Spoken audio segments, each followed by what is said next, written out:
Okay, here we are, Matthew Russell Lee, Inner City Press, here outside the Southern District of New York Courthouse, today, Tuesday, September 10th, 2024. We'll start just touching on the Trump docket. Obviously, the main news today is that the debate will be coming up this evening.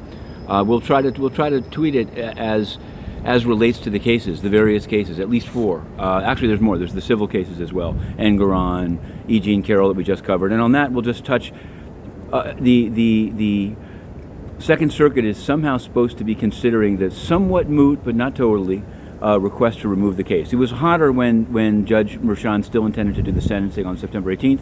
Now that it's November 26th, I'd say the Second Circuit could take more time, but maybe we'll have a decision today. If there is, we'll be doing it.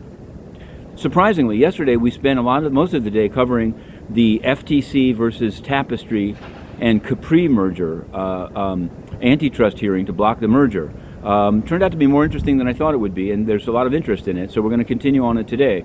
The argument by the FTC's Lena Khan is obviously that there's a market for accessible luxury handbags, and that's something that the defendants totally went against. They said that there's no bright line test at $1,000 for a bag, and that even Trader Joe's jumped into the game with a $3 canvas tote. I guess that's actually just like the bags they ask you if you want when you check out the line. So they had a guy called John Idle on, and it emerged that he makes to make a massive payola. He, his family, and trusts, as he put it, $200 million or something if the merger closes. So I guess that does tend to say why he's testifying for the merger, but he said he believes it's a good merger, and he kind of trashed his own brand, which is trashing his own work. He said that the brand heat is gone. So it is what it is. It's a surprising thing, but we're covering it. Now, starting also yesterday was a murder trial in the building behind me, 40 Foley, but it was still late in the day caught in jury selection. There's going to be two sentencings, one of which is for a really nasty case.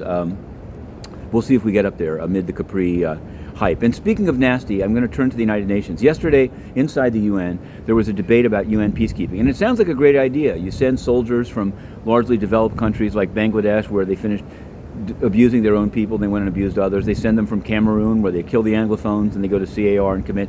And this is the main thing I want to say. The whole debate barely touched on the issue that we from the outside the UN, because they don't want to let us in to ask these questions, the UN itself acknowledges this is not a sort of a side issue.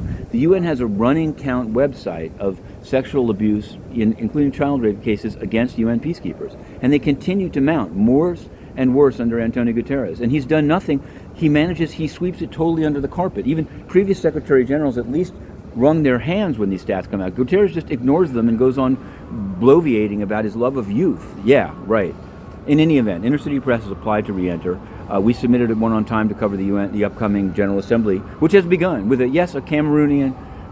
In any event, we've applied. Two law firms, Quinn Emanuel and Duane Morris, wrote to Melissa Fleming, seeking a dialogue on First Amendment and free press. Absolutely nothing. The UN is totally corrupt. I urge those who don't know much about it, if your money's going toward it, please check it out, because they ban the press they don't like while their peacekeepers are committing child abuse against some of the most impoverished children on earth. It's too much, and they're not even taking it seriously. Okay, heading in, Capri Tapestry, to be continued.